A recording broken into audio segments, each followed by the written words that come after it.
बातमी बीडमधून। बीड जिल्ह्यातील अवैध वाळू उपसा आणि त्यातून होणारे वाद, अधिकाऱ्यांवर होणारे हल्ले हे नेहमीच चर्चेचा विषय राहिलेला आहे।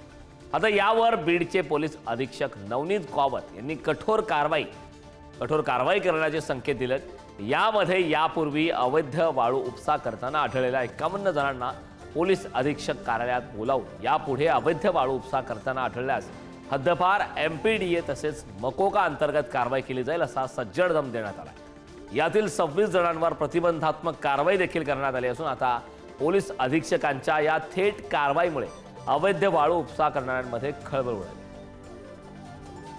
संदर्भात ताजा अपडेट देण्यासाठी आपले प्रतिनिधी उदय नागरगोजे आपल्यासोबत जोडले। उदय, मोठी अपडेट आहे खरं तर बीड जिल्ह्यात अवैध वाळू उपसा आणि त्यातून होणारे वाद या संदर्भात अपडेट असतात, मात्र आता एक नवीन अपडेट समोर आले।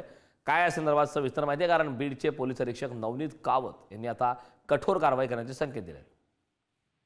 नक्कीच, कारण आपण जर बघितलं तर बीडमध्ये पोलीस अधीक्षक नवनीत कावत यांनी सूत्र स्वीकारल्यापासून कठोर कारवाईचे संकेत दिले। वेगवेगळ्या क्षेत्रात आता जे अवैध प्रकार चालत होते त्यावर अंकुश निर्माण करण्याचा प्रयत्न केला जात आहे। यामध्ये बीड जिल्ह्यातील गेवराई, माजलगाव आणि परळी या तालुक्यात गोदा पात्र आहे, तसेच सिंदफणा नदीचं देखील पात्र आहे बीड आणि माजलगाव तालुक्यात।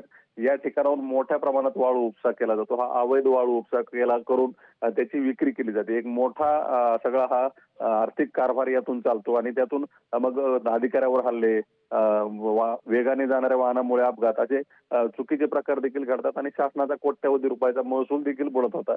यावर आता कठोर पावले उचलले आहेत पोलीस अधीक्षकांनी आणि या प्रकरणात यापूर्वी जे आढळले होते 51 जण त्यांना बोलावून घेत तुम्ही जर यापुढे अवैध वाळू उपसा करताना जर आढळले तर एमपीडीए, मकोका अथवा हद्दपारीची कारवाई करण्याचे त्यांना इशारा दिलाय आणि यापुढे अशा पद्धतीने जर वाळू उपसा करताना आढळले तर थेट कारवाई करण्यास आम्ही मोकळे असल्याचं देखील स्पष्ट केलंय।